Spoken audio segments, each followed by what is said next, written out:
Ni hao, pessoas que já estavam com saudade aí do Hoje no Mundo Militar. Tudo bem com vocês? É isso aí, né? O cara vai fazer um vídeo sobre o Xi Jinping e ele começa o vídeo falando de Mussolini. Prepara o litrão de gimo aí e vambora, né? Ao longo da história, os ditadores apresentaram sempre uma mesma característica em comum: o medo visceral de perderem o poder. Sempre que um ditador ou um regime político assume o poder, normalmente após eventos violentos como golpes de Estado ou guerras civis, a primeira medida do novo regime é perseguir e calar as vozes do anterior regime. Um processo que, via de regra, envolve a reedição da história, com fatos passados sendo reescritos pelos novos donos do poder. Com as vozes do antigo regime caladas e com o passado reescrito para sustentar as narrativas da ditadura, o próximo passo é garantir a perpetuação do atual regime, evitando o nascimento de movimentos dissidentes. Esses movimentos podem nascer de forma coordenada e intencional, como, por exemplo, através do trabalho de indivíduos ou grupos cuja única motivação é a queda daquele regime. A única motivação, né? A única motivação. Nunca tem um interesse por trás, nunca tem um império, né? E um conjunto de países como a Europa tentando derrubar. É sempre um cara tentando derrubar o poder ali porque ele quer o melhor pro povo dele, né? Nunca é, né?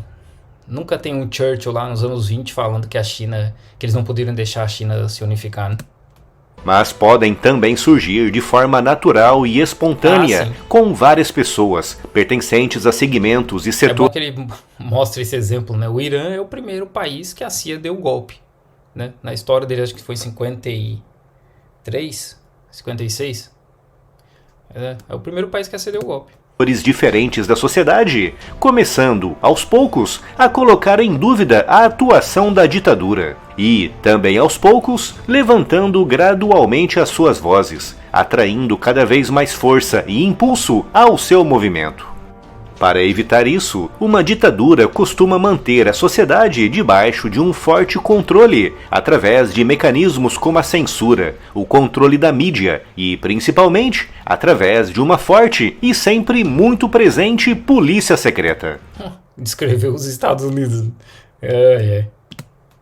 No entanto, nem sempre esses mecanismos são suficientes, resultando, de tempos em tempos, no aparecimento de embriões de movimentos dissidentes, que, se não forem rapidamente eliminados, poderão crescer e colocar em risco a perpetuação do regime. Quando isso acontece, quando o ditador tem a certeza, ou pelo menos desconfia, de que movimentos dissidentes estão nascendo e se fixando na estrutura do regime, a solução preferida pelos ditadores é o expurgo. Preferida. Tipo, os caras têm uma lista de soluções e aí é a preferida, né? Não, tu tem uma lista aqui, não, essa aqui é a minha preferida, expurgo. E, de novo, né? Tem movimentos revolucionários, né? Que é para derrubar ditador, como o caso do Mussolini, do Hitler, do Franco, que ele mostra ali, do Pinochet, etc. E tem os movimentos para derrubar líderes de outros países, né? Que é o que os Estados Unidos fazem, que eles fizeram com a União Soviética, tentam fazer com a China até hoje.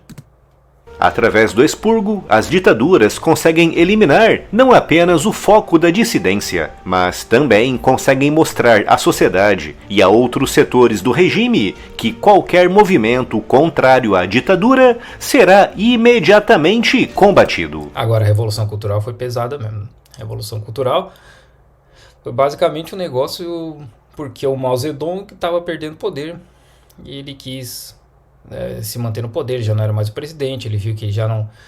Ele entendia que o país estava indo numa direção que não era o que ele queria, e aí no fim ele puxou a Revolução Cultural, que matou muita gente que não deveria ter morrido, né? A história das ditaduras está repleta de casos de expurgo, como o que aconteceu entre junho e julho de 1934 na Alemanha nazista. Um expurgo que entrou para a história como a Noite das Facas Longas, quando Hitler atacou e destruiu a liderança das SA de Ernst Röhm. Só rapaz bonzinho naquela foto ali atrás, né? E aos poucos estava atraindo e acumulando mais poder e relevância dentro da ditadura nazista. Outro caso famoso de expurgo aconteceu na ditadura soviética entre 1936 e 1938, quando Stalin, temendo o nascimento de grupos dissidentes, realizou um dos mais terríveis expurgos da história, prendendo milhões de pessoas e matando perto de 1 milhão, distribuídas em praticamente todos os setores soviéticos, mas principalmente no meio político e militar. Saltando no tempo, agora em 2023, muitos analistas acreditam que um expurgo está acontecendo neste exato momento dentro do Partido Comunista Chinês e nas suas forças armadas. O desaparecimento ocasional de oficiais e altas figuras do regime chinês era algo mais ou menos comum, mas eram eventos espaçados no tempo. O cara vai preso, é desaparecimento. É sempre nessa, né? O cara sumiu na China, o cara simplesmente foi preso, né? E aí a China não tem essa espetacularização dos crimes, né? Não é o cara vai preso e aí vai lá 50 jornalistas bater foto, entrevistar, não é assim que funciona. A China tira o cara de circulação, o cara vai preso, eles vão começar a apurar provas, etc, entender o que está acontecendo, aí depois o cara volta e fala, olha, a gente investigou isso aqui que está acontecendo. É assim que funciona na China. Mas existe uma dificuldade muito grande em entender isso e simplesmente diz expurgo, o cara desapareceu. No entanto, desde 2022, o número de desaparecimentos está alcançando um nível inédito nas últimas décadas. E toca o meu coração ver o cara hoje no mundo militar preocupado com os chineses que estão desaparecendo. Nos últimos meses, desapareceram o ministro chinês da Defesa, o chefe e o vice-chefe da Força Chinesa de Foguetes, diversos juízes ligados a tribunais militares e muitos políticos de topo, como o ministro dos Negócios Estrangeiros. De novo, né? Voltando ao link que eu expliquei, esses caras não desapareceram. Tá rolando aí uma investigação grande porque tem uma história de que alguém da China vendeu o segredo de foguetes da China para os Estados Unidos. E aparentemente esse cara, que é o Li... Putz, esqueci o nome dele. Que era o ministro de Relações Exteriores, né? Tá envolvido na época que ele era embaixador da China nos Estados Unidos. Então essa galera toda foi tirada de cena para investigação. Você pode dizer que eles desapareceram? Talvez. Mas a ideia é, como eu falei, tira de cena até investigar, ter certeza do que está acontecendo. Aí depois os caras voltam e vão explicar. Isso aqui tá o que está acontecendo. O cara está sendo condenado ou julgado por tal coisa. Ou não, né? Tá tudo certo. O cara vai voltar aqui pro trampo dele. É isso aí. É o que acontece. É assim que a China prefere lidar com as coisas. E se no topo da hierarquia político-militar da China os casos de desaparecimento são muitos, nos níveis hierárquicos mais baixos, os desaparecimentos estão sendo muito maiores, com fontes referindo que a estrutura hierárquica militar na China está sendo autenticamente devastada, com centenas de oficiais simplesmente desaparecendo. Estão tudo desaparecendo, estão tudo indo para a estação da China na Lua.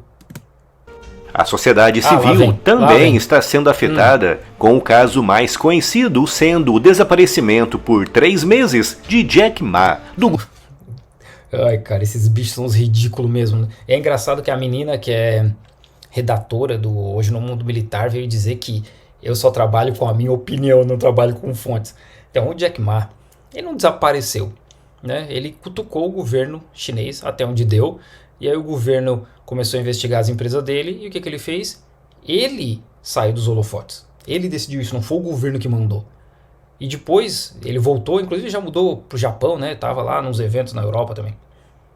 Então, mas até onde eu sei, foi uma decisão dele. Justamente para evitar, né, todo esse burburinho, etc. Porque, de novo, é assim que os chineses preferem fazer as coisas. Com relação ali aos membros... de níveis inferiores do exército, na China tem muita corrupção. Mas também tem muita investigação contra a corrupção e a galera vai presa o tempo todo.